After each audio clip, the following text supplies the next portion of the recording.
The point that was raised by Paul, I think it was, in relation to the situation in the US, is very opposite. We are not discussing here, if you like, processes that are abstract, as Stephen also indicated in his contribution in relation to Ireland. We're discussing the development of the processes in the economy that ultimately shape the lives of working class people. When there's a boom, as there has been, of course, there are some crumbs of the very rich table of capitalism that go to the working class. They're never given, by the way, by the bosses. Even in a boom, they have to be fought for by the workers' organisation. But one thing you have to say about the boom that's taken place in the earlier part of this century, and to some extent in the preceding 15 to 20 years, it's been a unique boom. It's not been similar to the booms of 1950 to 1975, when there was a real growth in production and a real material increase in the living standards of the working class, when the idea that tomorrow will be better than today, and the day after tomorrow will be better than tomorrow. That idea took root during the boom of 1950 to 1975. This boom has been a joyless boom.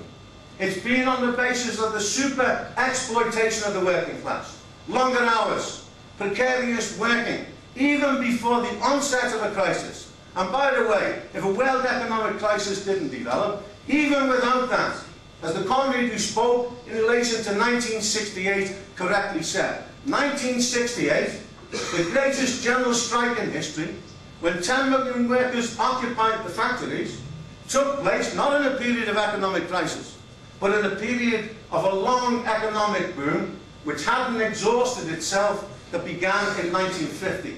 But the contradictions of capitalism, the class conflict that developed, particularly in the factories, aggravated in France by the dictatorship of de Gaulle, and also the fact that there were armed guards in some of the car factories in France, all that produced this combustible material that broke out in the course of the general strike. And I remember vividly the effects of 1968, when the parents of people involved in the movement were saying, well, perhaps this is it. When Labour ministers actually were saying, this could be, in Europe and the world, a situation similar to 1848. When the question of revolution was in the air, not just, by the way, in France, but in Mexico, in the hot autumn of Italy that followed in 1969, when the workers, in effect, had rule in many of the factories in northern Italy itself. That didn't drop from the sky. That was not a product of the propaganda of Marxists and socialists. That was a product of the contradictions of capitalism that, irrespective of whether there's a boom or not, will break out in social eruptions of this particular character. And therefore it is correct for us to remember 68 and try and relate it to the situation at the present time.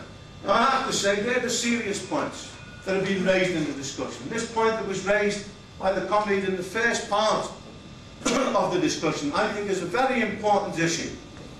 As capitalism, if you like, in 350, 400 years of its development, 400 to 500 years of development of modern capitalism, has capitalism undermining in its present phase its material base.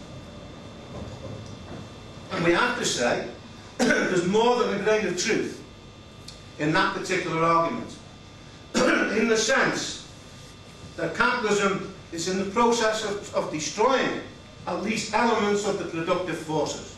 We see the question of the environment and so on that I don't have any time to deal with.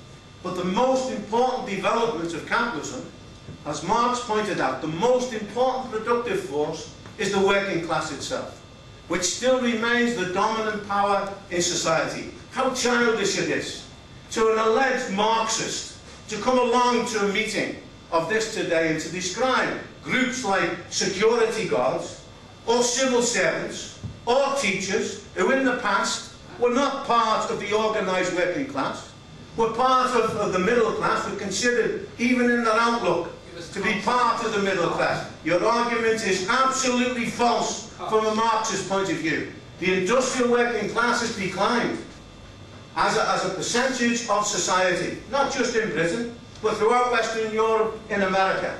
But that's been balanced by the proletarianisation of layers of the population who in the past didn't consider themselves working class. And isn't it a good thing that prison officers, that the leaders of the Prison Officers Association in Britain, who by the way are not considered to be the tame people that you consider, who Jack Straw has just introduced, abolished the right to strike. You don't like it, we didn't intervene against you. Listen to our arguments and our replies to the lies that you've told here tonight in relation to the Socialist Party. I tell you this, you stop telling lies about us and we'll keep telling the truth about you and your ideas and your ideas. Jack Straw has just introduced in Britain a motion which was granted only recently, has withdrawn the right to strike of the prison officers. Why? Because they came out on a very effective strike action. Are prison officers models? Are they Marxist and socialist models? No. Were they involved in all kinds of things we wouldn't agree with in the past? Yes. And they're the first to say that. The leader of this Prison Officers Association spoke at our rally in London, and we are proud to have him. Far more advanced and progressive, by the way, than your ideas put forward here tonight. Because of the previous position, people can't move towards the left, look towards socialism and radical ideas. The Prison Officers Association leaders are one of the very few who are considering supporting the idea of a new mass workers' party, and freely confess the backward ideas we had in the past, in the way that prisoners were treated, we were wrong on that. We have to consider there's all kinds of people with mental problems in prison. It has to be dealt from a sociological point of view. Do we greet them? Do we go towards them? Do we try and pull them over to our side? No, we condemn them as a reactionary mass. That's the implication in the arguments put forward by this comrade here tonight. It's absolutely false, and it's disgusting to have somebody who's called a Marxist, who calls himself a Marxist, a socialist and a revolutionary, as Stephen Boyd quite correctly said, people who've been driven to the level of a hunger strike because of the persecution of the leaders of Unite. And this man is on the other side of the barricades when it comes to this struggle, supporting the leaders of Unite. Against workers, we don't agree with hunger strikes. We've made that absolutely clear. But we don't agree with the role of Tony Woodley, the role of the union leaders of victimising these men, or victimising people like Tommy. You're on the opposite side of the barricades when it comes to this particular struggle of a particularly persecuted section of the working class. That's enough.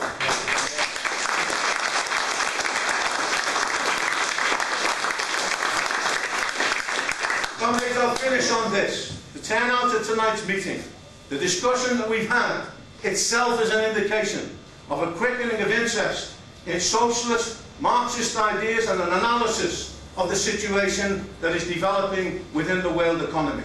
But don't leave it at that.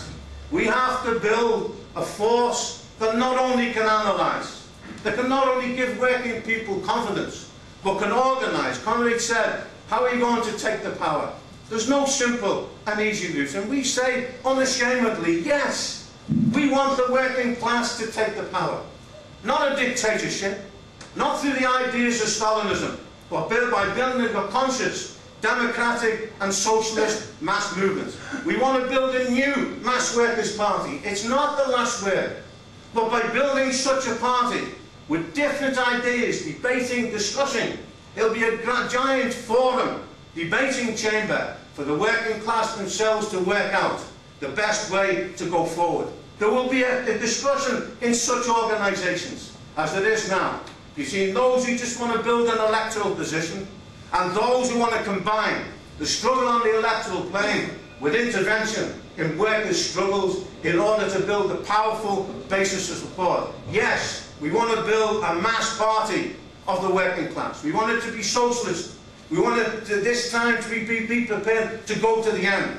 We don't want careerism of people who join such a party on the basis of a comfortable life and a lifestyle separated from working people. We want every representative to be on the average wage of a skilled worker.